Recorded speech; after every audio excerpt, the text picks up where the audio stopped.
Nietzsche contra Wagner. Documentos de un psicólogo. Prefacio.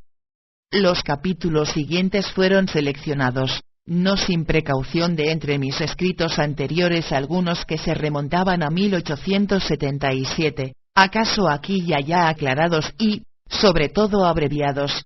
Leídos seguidamente, no dejarán duda ni sobre Richard Wagner ni sobre mí. Somos antípodas los dos. Se comprenderá también alguna otra cosa, por ejemplo, que esto es un ensayo para psicólogos, pero no para alemanes. Yo tengo lectores en todas partes: en Viena, en Petersburgo, en Copenhague y en Estocolmo, en París y en Nueva York. No los tengo en el país más romo de Europa, en Alemania. Y tendría también acaso una palabra que decir al oído a los señores italianos, a quienes amo tanto, cuanto quos que tandem, Crispi, triple alianza con el Reich, un pueblo inteligente, no hace nunca otra cosa que una mesalliance. Friedrich Nietzsche, Turín, Natale, 1888, una música sin porvenir. Entre todas las artes que pueden crecer en el terreno de una determinada cultura, la música hace su aparición la última, quizá porque es la más íntima y, por consiguiente, la que últimamente se logra, en el otoño y en el florecimiento de la cultura de que siempre forma parte. El alma de la Edad Media no encontró su expresión sino en el arte de los maestros holandeses. Su arquitectura de los sonidos es la hermana mayor, pero legítima y del mismo grado que la gótica. Precisamente en la música de Händel resonó lo mejor del alma de Lutero y de sus afines, el rasgo heroico que dio a la Reforma líneas de grandeza, el Antiguo Testamento hecho música, no el Nuevo. Solo Mozart acuñó la época de Louis Ville y el arte de Racine y de Claudio Lorraine en oro sonante. Solo en la música de Beethoven y de Rossini cantó el siglo XVIII, el siglo de la exaltación, de los ideales quebrados y de la felicidad fugitiva. Toda música verdadera y original es un canto de cisne. ¿Acaso también nuestra recientísima música, aun cuando domine y tenga sed de dominación, tiene solamente ante sí un breve espacio de tiempo, porque nace de una cultura cuyo terreno va rápidamente en declive, de una cultura que dentro de poco será sepultada? Cierto catolicismo del sentimiento y un gusto por ciertas creaciones o determinados nacionalismos, son las premisas de aquella música. Los empréstitos hechos por Wagner de ciertas antiguas leyendas y canciones en las que el prejuicio de los doctos había enseñado a ver algo de germánico por excelencia, hoy nos reímos de esto. La nueva vida dada a estos monstruos escandinavos, con un sed de rápida sensualidad y de espiritualización, todo ese dar y tomar que Wagner hace con la materia, con las figuras, con las pasiones y con los nervios, expresa claramente el espíritu de su música, suponiendo que ésta, como toda música, no sepa hablar de sí de un modo no equívoco, porque la música es femenina. No nos debemos dejar engañar sobre este estado de cosas por el hecho de que vivimos precisamente en la reacción dentro de la reacción. La época de las guerras nacionales, del martirio ultramontano, todo ese carácter de intervalo entre dos actos propios de la situación moderna de Europa, puede, en realidad, crear un gloria improvisada a un arte como el de Wagner, sin con ello garantirle un porvenir. Los alemanes mismos no tienen porvenir, nosotros los antípodas. Alguien quizá recuerde, por lo menos entre mis amigos, que yo me lancé al mundo moderno con ciertos errores y supervaluaciones, y en todo caso con muchas esperanzas. Yo entendía, quién sabe en qué esperanzas me fundaba, signo de interrogación, el pesimismo filosófico del siglo XIX como síntoma de una más alta fuerza de pensamiento, de una victoriosa plenitud de vida, cual se había manifestado en la filosofía de Hume, Kant y Hegel. Yo consideraba el conocimiento trágico como el más bello lujo de nuestra cultura, como su más precioso, más noble, más peligroso modo de disipar, pero en todo caso como un lujo que le era lícito en consideración a su gran riqueza. Así también interpretaba yo la música de Wagner como expresión de un poder dionisíaco del alma. En ella creí oír el terremoto con que una fuerza primordial de la vida, comprimida desde la antigüedad, se manifestaba al fin, indiferente al hecho de que todo cuanto hoy se llama cultura fuera arrollado por ella.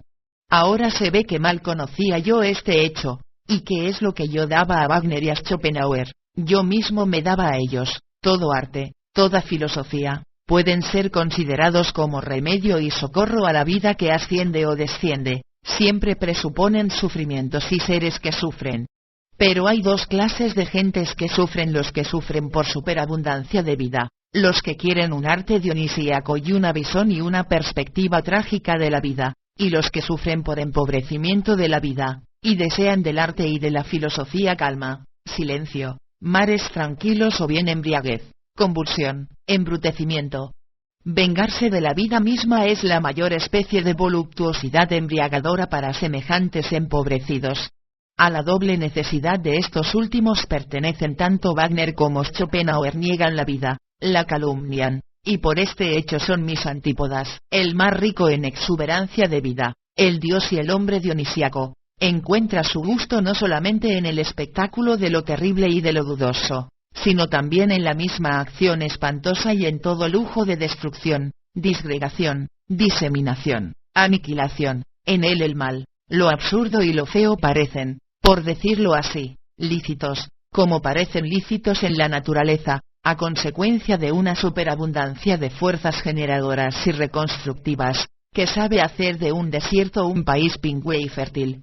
Por el contrario, el que sufre, el hombre de vida debilitada, tendrá esencialmente necesidad de dulzura, de paz, de bondad, de lo que hoy se llama humanidad, tanto en el pensar como en el obrar, y posiblemente de un Dios que sea propiamente un Dios para enfermos, un Salvador. Tendrá también necesidad de lógica, de una comprensión de la existencia accesible hasta a los idiotas, los librepensadores típicos, como los idealistas y las bellas almas, son todos decadentes, en suma, de cierta cálida intimidad, que elimine el terror, de un encerrarse en horizontes optimistas que permita volverse estúpido. De este modo aprendí yo poco a poco a comprender a Epicuro, lo contrario de un griego dionisíaco, y también el cristiano, que, en realidad, es solamente una especie de epicúreo y que con su afirmación la fe hace feliz, sigue el principio del hedonismo llevándole todo lo lejos posible, más allá de toda probidad intelectual. Si yo tengo alguna ventaja sobre todos los psicólogos, esta ventaja consiste en que mi mirada es más aguda para la dificilísima e insidiosa manera de razonar, en la que se comete el mayor número de errores, esto es para la conclusión de la obra del autor, de la acción a la gente, del ideal a aquel a quien el ideal le es necesario, de todos modos de pensar y de valorar a la necesidad que tiene detrás de sí. Respecto de los artistas de todo género, yo me sirvo luego de una distinción capital. Aquí, ¿se siente creador el odio contra la vida o la superabundancia de vida? Por ejemplo, en Goethe, la superabundancia se hizo creadora; en Flaubert, el odio. Flaubert es una nueva edición de Pascal, pero como artista, teniendo por base este juicio instintivo. Flaubert es toujours haïssable, l'homme n'est rien, l'œuvre est tout. Se atormentaba cuando escribía, lo mismo que Pascal se atormentaba cuando pensaba. Ambos sentía de modo no egoístico, desinterés, el principio de la decadencia, la voluntad del fin tanto en arte como en moral. ¿Cómo me separé yo de Wagner? 1. Ya en el estío de 1876, precisamente en la época de la primera solemnidad de Bayreuth, me despedí interiormente de Wagner. Yo no puedo soportar nada equívoco. Desde que Wagner se encontró en Alemania condescendió poco a poco con todo lo que yo desprecio, incluso con el antisemitismo. Fue entonces, efectivamente, el momento de despedirme. Bien pronto tuve la prueba. Richard Wagner, aparentemente el más victorioso, pero, en realidad un decadente desesperado, se prosternó bruscamente, desvalido y quebrantado, ante la cruz cristiana. No tuvo entonces ningún alemán para este horrible espectáculo ojos en la cara y compasión en la conciencia. ¿Fui yo el único que sufrió por esta razón? En suma, el acontecimiento inesperado arrojó sobre mí, como un relámpago de claridad sobre el lugar que yo había abandonado, y también aquel estremecimiento póstumo que experimenta todo hombre que ha corrido, sin saberlo, un enorme peligro. Cuando yo continué mi camino, temblaba. Algún tiempo después caí enfermo, más que enfermo, cansado de la intolerable desilusión de todo lo que a nosotros, hombres modernos, podía aún entusiasmar, de la fuerza, del trabajo, de la esperanza, de la juventud, del amor prodigado por todas partes, cansado de la náusea, de toda la mentira idealista y del reblandecimiento de conciencia que de nuevo habían conseguido la victoria sobre uno de los más valientes, cansado, por último, y no fue este el menor cansancio, de la tristeza de una implacable sospecha, la de estar ya condenado a desconfiar profundamente, a estar más profundamente solo que antes. Porque yo no tuve conmigo a nadie más que a Richard Wagner, yo fui siempre condenado a tener a mi lado alemanes. Epílogo 1. Yo me he preguntado muchas veces si no estoy más obligado con los años más difíciles de mi vida que con los otros. Mi más íntima naturaleza me enseña que todo lo que es necesario, mirado desde lo alto y en el sentido de una gran economía, es también lo que es más útil en sí, y que es preciso no solo soportarlo, sino amarlo. Amor fati, tal es mi más íntima naturaleza. Y por lo que se refiere a mi larga enfermedad, ¿no le debo acaso infinitamente más que a mi salud? Le debo una alta salud, una salud que es más fuerte para todo aquello que no la daña. Yo le debo también mi filosofía. Solo el gran dolor es el último liberador del espíritu, en tanto es el maestro de la gran sospecha, que convierte cada O en una X, una genuina y justa X, es decir, la penúltima letra en la última. Solo el gran dolor, aquel largo y lento dolor que se toma tiempo, en el que nos quemamos, por así decirlo, como una madera verde, nos obliga a los filósofos a ascender hasta nuestra última profundidad y a apartar de nosotros toda confianza, toda benignidad, encubrimiento, clemencia, medianía, entre las que previamente habíamos asentado tal vez nuestra humanidad. Dudo si un dolor de este tipo mejora, pero sé que nos profundiza. Ya sea que aprendamos a contraponerle nuestro orgullo, nuestra burla, nuestra fuerza de voluntad, y que hagamos como aquel indio que, por grave que fuese la tortura, se resarcía ante su torturador mediante la maldad de su lengua, ya sea que ante el dolor nos retraigamos en aquella nada oriental, se la llama nirvana, en el mudo ciego, sordo resignarse, olvidarse, extinguirse a sí mismo de tales largos y peligrosos ejercicios de dominio sobre sí mismo se sale convertido en oro hombre, con algunos signos de interrogación más y sobre todo, de ahora en adelante, con la voluntad de preguntar más profunda, rigurosa, dura, malvada, tranquilamente que lo que hasta entonces se había preguntado. Se acabó la confianza en la vida misma se convirtió en problema. Pero no se crea que con esto uno se ha convertido necesariamente en un melancólico. Incluso todavía es posible el amor a la vida, solo que se ama de otra manera. Es el amor a una mujer que nos hace dudar. 2.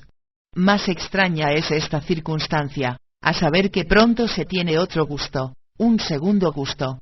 De tales abismos, de esa grave y larga enfermedad, también de la larga enfermedad que es la grave sospecha, se regresa como recién nacido, desollado, más susceptible, más maligno, con su gusto más delicado para la alegría, con una lengua más tierna para todas las cosas buenas, con sentidos más alborozados, con una segunda inocencia más peligrosa en la alegría, más infantiles a la vez, y 100 veces más refinados que todo lo que jamás se fue antes.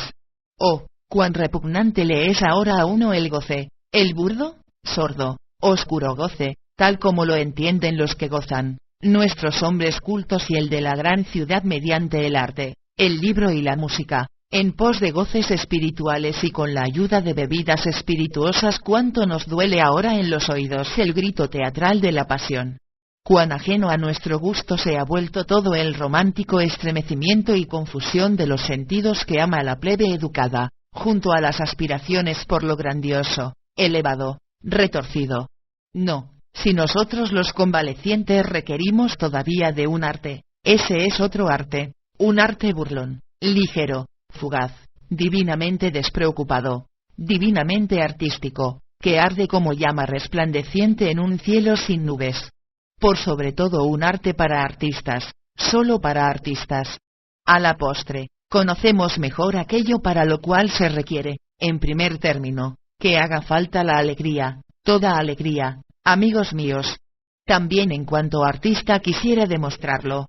Los que sabemos ahora demasiado bien algunas cosas, o, cuán bien aprendemos ahora a olvidar, a no saber bien, como artistas.